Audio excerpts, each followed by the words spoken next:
All right, guys, welcome to episode 12. Yeah, 12 already of the M. Night Shyamalan review series.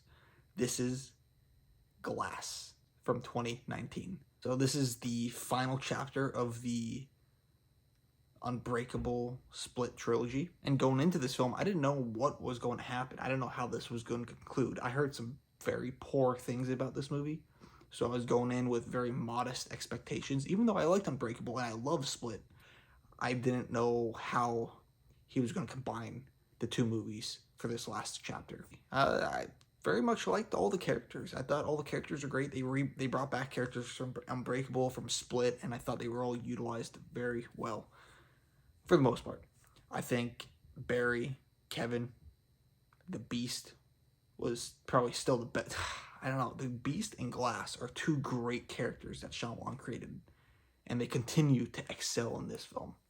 David Dunn is the hero of our story, and he doesn't have as much of a focused role. I actually think that this might be Bruce. I looked. This is actually Bruce Willis's final role for the big screen. After this year, he started taking on a lot of streaming action movie projects up until the point he retired. And if you look at his filmography, go to his wiki page. The amount of movies he did after 2019 to when he retires is insane.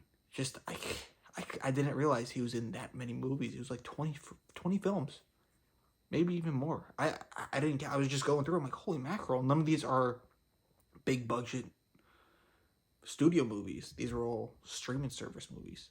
So this is the last one that came to theaters that he was in. It's kind of sad. I like Bruce Willis. He was my favorite actor as growing up as a kid, and to see him go, and especially go out in this movie, it's sad, but I like this movie. I really did, and I think he did a very good job in this movie as well. So aside from all the acting from the three leads, the side characters I think are all done very well. However, I'm so bad with names. Anya Taylor-Joy, that actress who was in Split, I didn't fully buy into the fact in how she felt and interacted with the Beast. I didn't think that was fully realized, and I didn't buy into why she should be terrified and hate the Beast for what she did to her, for what he did to her. And the fact that she acted a certain way toward him, I didn't fully buy. But it is what it is. That was one of the few gripes that I had of this movie. I even liked the end twist of the movie. I thought that was done well. I'm like, ooh, that's kind of interesting. And the multiple twists in this movie I thought worked very, very well. I think they're set up pretty well throughout the film. And I bought into it. I bought into everything this film was trying to achieve, and I think it achieved it very well. I just think it's the fact that it takes place in a mental asylum. It would maybe deter people from watching this film. Or it's not as exciting as your typical Marvel Avengers movie, because this is basically the Marvel Avengers of this universe that Shyamalan created. But it's more of a good story. I do think that Shyamalan is too on the nose with the comic book characters' ideas and what storylines are taking place. Oh, this is the point in the time. It's like this movie's Scream. It's like how Scream talked about horror movies. This movie is like a comic book movie that talks about comics and kind of is meta in that sense. And I didn't care as much for that, but again, it was one of the few things I was able to put to the side and really enjoy myself. Before my spoilers, I always give my rating. My rating for this film is a B minus. It was a very good movie. It's not as good as Split. I think Split's very, very, very good. But this film, a little bit under that, because I'm more of a horror guy. This is definitely not a horror movie. There's some creepy elements to it, but it's not a horror movie. But yeah, B minus. Let's get right into the spoilers. So there's two big twists in this movie. The first big twist is that the Sarah Paulson's character, the Doctor, is actually working as this secret society, the Illuminati, that is sent all around the world to contain this superhuman threat, because no one should have this power. Superhumans should not be living among us. And she believes that she is reasonable and they're good people, because she didn't want to kill these people at first. These Bruce Willis's character, David Dunn, Barry, Mr. Glass, didn't want to kill them. They just wanted to convince them that they are not in fact superheroes when they are, and or villains. They think they're being peaceful. They're going the humane way about doing it. And when all else fails, they do have to kill them. And when they, which is crazy, they end up killing all three of the characters.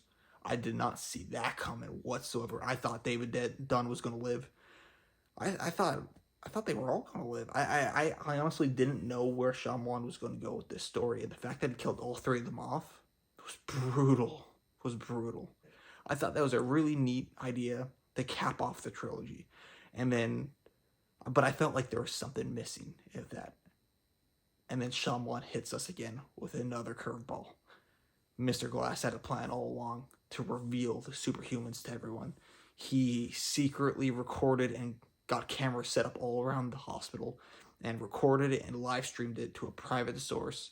This fight that's in the courtyard between Barry and David Dunn. And it was just awesome. He revealed to the world that superheroes do in fact exist. He was this mastermind all along. That's why it's called Glass. This movie is about this master plan created by Mr. Glass to reveal that superhumans do exist. It was a very satisfying ending from that point. None of the fight scenes were too crazy. Even the fight scene in the beginning, it was probably the fight scenes were good. Nothing great. I don't think Shyamalan's the best at directing fight scenes, but I don't think he needs to. Not everyone needs to be a good director of fight scenes and action scenes. I'd rather him be a good storyteller, and that's what this movie was. I thought it was a very good story that he told about these characters that he truly was passionate about. I think Shyamalan does a great job at humanizing all the characters of the story, and in doing so, he also humanizes the Illuminati to fit into all that. Because the Illuminati, although wants to get rid of these superhumans, they want to make sure that they want to try to save them first without killing them. They just want to convince them that they are not superhumans. So I thought it was a very good final chapter of this trilogy. I was concerned. I was worried about it taking a massive dip because you never know with Shyamalan. But I think he succeeded in every way. So that caps off Glass. This movie gets a B-.